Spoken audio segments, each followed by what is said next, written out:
I would probably say the worst symptom for me was not just the vaginal dryness, but I had this thing they called vaginal atrophy.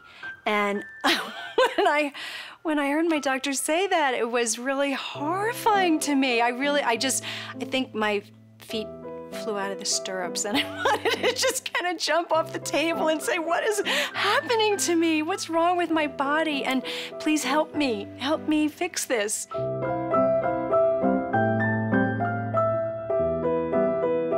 I don't need to have sex every day, every month. Who does? Every year. It's like, what's the deal? Well, you know, my husband and I call it the quarterly meeting.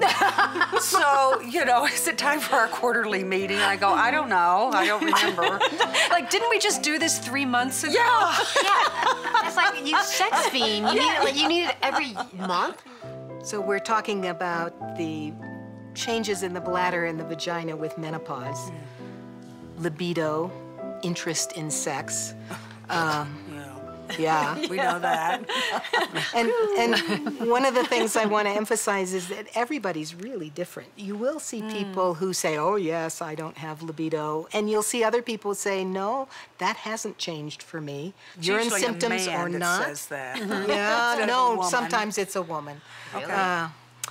Different symptoms in the bladder, which might be related to menopause or might not. I've had some of that. Yeah, but not everybody has them. Right. Okay. Yeah. Some women are different in how they experience these changes. I do a lot of pelvic exams, so I get to see, and it looks different. Some women have more dryness and thinning, and other women have much less. Everybody's a little different in how they experience it. It's not just the dryness issue, but I feel like it's the thinning. That is treatable with replacement hormones. So you give a little estrogen to those tissues so they'll thicken up and look plumper and a deeper Pink rose and color, juicy pinker.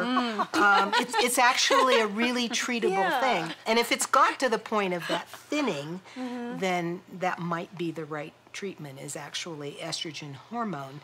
If you just moisturize it, it will help, but it won't thicken anything. And so I see. you can certainly use a vaginal moisturizer. We actually had some discussion around sex being very uncomfortable when it's dry, and it is. Rubbing dry things together with friction can be very uncomfortable. A lubricant is to make that more comfortable, make it slide better. That's really important to do. But moisturizers, for other times, you don't want to feel dry.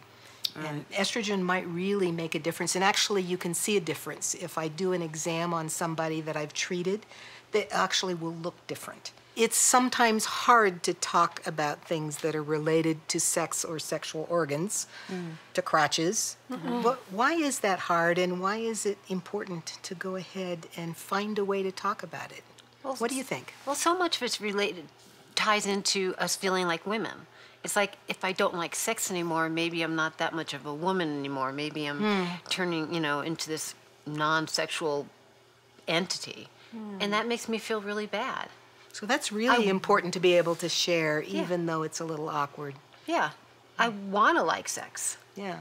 Yeah, I think for me it's a quality of life issue. I mean, some of the other things I feel like I can handle okay, but a really personal thing like this, to talk to my doctor about, to say, look, yeah, my sex life is going down the drain, but I still love my husband and I value our relationship, and I don't want this to be the thing that, really causes problems. So I want to feel comfortable having the conversation.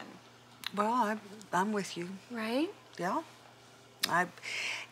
Part of it might feel like a betrayal to my husband, that I'm talking about such intimate details with not a stranger, but somebody else. I don't know, but it is the 21st century. We need to get beyond that. And there's so much material and 50 Shades of Grey. I mean, really, there's no point.